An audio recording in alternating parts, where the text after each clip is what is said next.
ആർക്കുമോർ അനന്തരം യഹോവ മോശയോട് കൽപ്പിച്ചതെന്തെന്നാൽ, നീയും മിസ്രയീം ദേശത്ത് നിന്ന് നീ കൊണ്ടുവന്ന ജനവും ഇവിടെ നിന്ന് പുറപ്പെട്ട് നിന്റെ സ്വന്തതിക്കു കൊടുക്കുമെന്ന് ഞാൻ അബ്രഹാമിനോടും ഇസ്ഹാക്കിനോടും യാക്കോബിനോടും സത്യം ചെയ്ത ദേശത്തേക്ക്, പാലും തേനും ഒഴുകുന്ന ദേശത്തേക്കു തന്നെ പോകുവിൻ.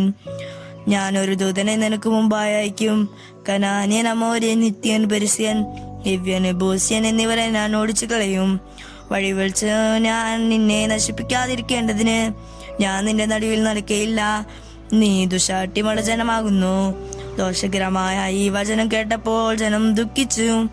ആരും തന്റെ ആഭരണം ധരിച്ചതുമില്ല. നിങ്ങൾ ദുശാഠ്യമുള്ള ജനമാകുന്നു. ഞാൻ ഒരു നിമിഷ നേരം നിന്റെ നടുവിൽ നടന്നാൽ നിന്നെ സംഹരിച്ചു കളയും.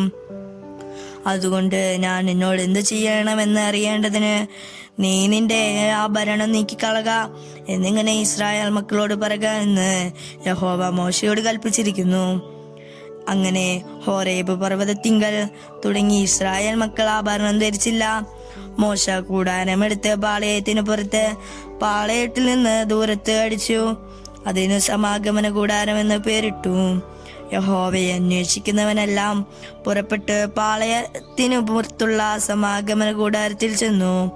മോശെ കൂടാരത്തിലേക്ക് പോകുമ്പോൾ ജനമൊക്കെ എഴുന്നേറ്റ് ഓരോരുത്തരും താൻ തന്റെ കൂടാരവാതിക്കൽ നിന്നു. മോശ കൂടാരത്തിനകത്ത് കടക്കുവോളം അവനെ നോക്കിക്കൊണ്ടിരുന്നു. മോശെ കൂടാരത്തിൽ കടക്കുമ്പോൾ മേഘസ്തംഭം ഇറങ്ങി കൂടാരവാതിക്കൽ നിൽക്കുകയും യഹോവ മോശയോട് സംസാരിക്കുകയും ചെയ്തു. ജനമെല്ലാം കൂടാരവാതിക്കൽ മേഘസ്തംഭം നിൽക്കുന്നത് കണ്ടു. ജനമെല്ലാം എഴുന്നേറ്റ് ഓരോരുത്തൻ താൻ തന്റെ കൂടാരവാതിൽക്കൽ വെച്ച് നമസ്കരിച്ചു. ഒരുത്തൻ തന്റെ സ്നേഹിതനോട് സംസാരിക്കുന്നത് പോലെ യഹോവ മോശയോട് അഭിമുഖമായി സംസാരിച്ചു. പിന്നെ അവൻ പാളയത്തിലേക്ക് മടങ്ങി വന്നു. അവന്റെ ശുശ്രൂഷക്കാരനായ നൂന്റെ പുത്രനായ യോശുവ എന്ന ബാല്യക്കാരനോ കൂടാരത്തെ വിട്ടു പിരിയാതിരുന്നു. മോശെ യഹോവയോട് പറഞ്ഞതെന്തെന്നാൽ, ഈ ജനത്തെ കൂട്ടിക്കൊണ്ടു പോക എന്ന് നീ എന്നോട് കൽപ്പിച്ചുവല്ലോ. എങ്കിലും ആരെ എന്നോട് കൂടെ അയക്കുമെന്ന് അറിയിച്ചതുമില്ല. എന്നാൽ ഞാൻ നിന്നെ അടുത്തറിഞ്ഞിരിക്കുന്നു.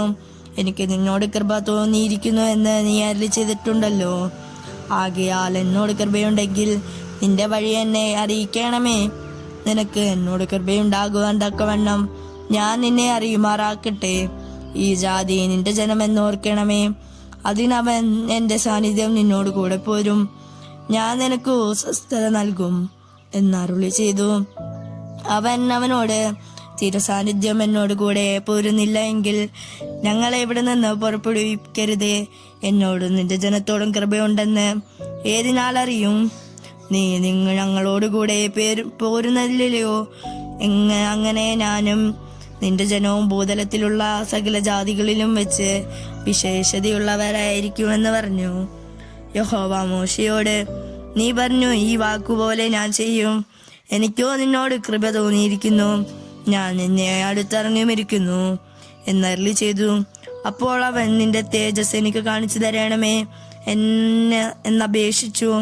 അതിനവൻ, ഞാൻ എൻ്റെ മഹിമയൊക്കെ നിന്റെ മുമ്പാകെ കടക്കുമാറാക്കി യഹോവയുടെ നാമത്തെ നിന്റെ മുമ്പാകെ ഘോഷിക്കും.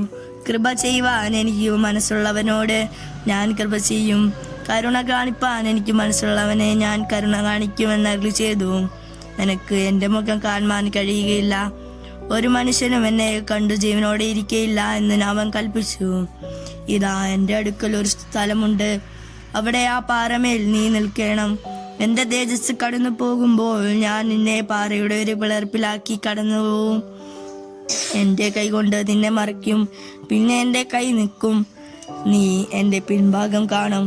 എന്റെ മുഖമോ കാണാവതല്ലേ എന്ന് യഹോവ അരുളി ചെയ്തു.